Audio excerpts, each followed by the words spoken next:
Happy Sunday everyone! Let's eat guys! So, ayan na yung ating ulam for today guys. Bumili po tayo ng ating kwan. So, bago tayo mag-prepare, bumili po tayo ng pusit guys. So, ihawin po natin to dahil nga nakaka-miss din yung mag-ulam ng ganitong inihaw na pusit mga guys.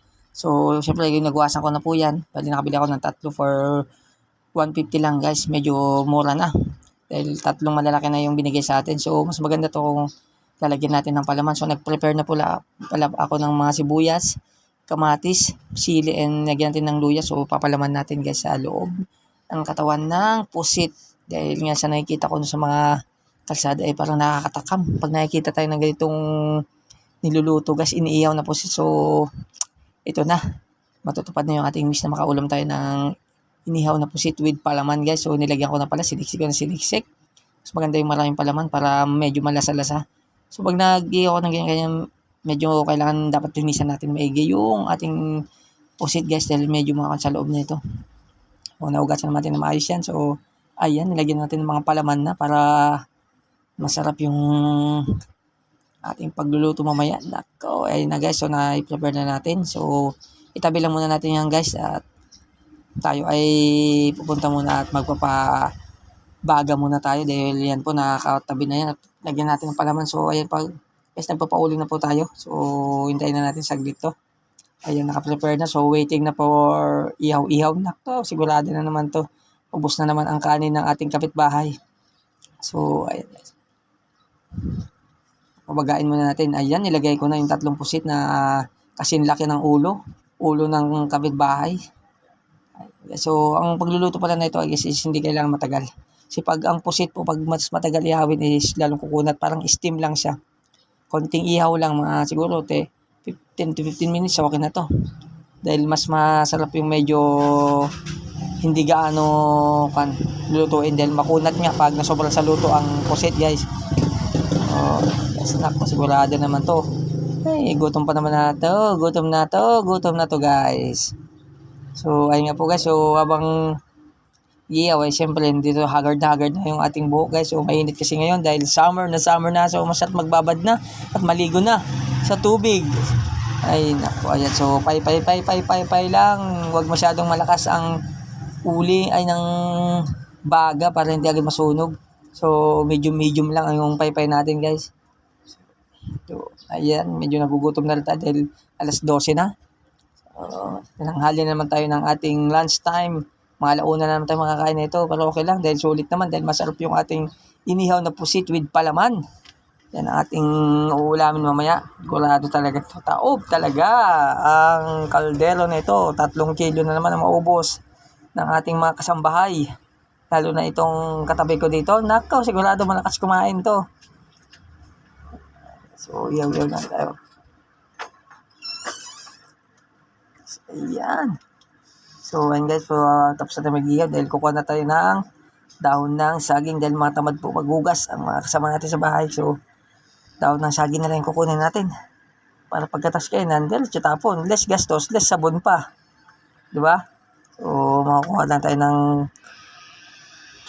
saging ng kapitbahay. Ayan, so, ayan. Diba, tayo puno ng saging dito. Kukuha lang tayo ng isa. Ayan, okay. Okay, so alright. Dahil wala may-ari. Ayan, nakakuha ko lang isa. Ayan. So, tayo ay paalis na. Dahil wala pang tao doon. Kumuha na lang ako. Ayan, guys. Isa lang naman kasi nasa atin. Dahil konti lang naman tayo, di ba?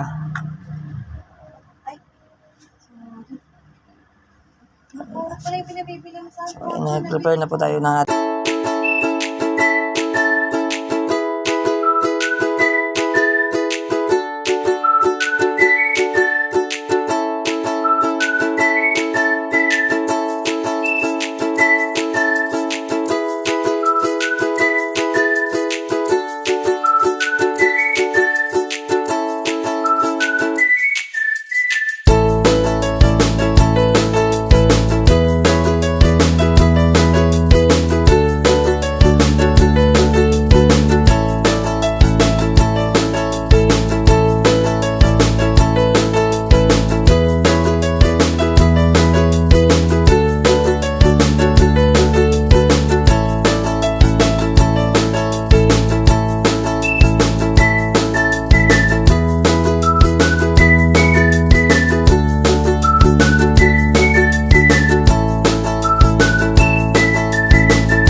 Ayan guys, kain na po tayo. Naka-ready na po lahat yung ating mga ulam.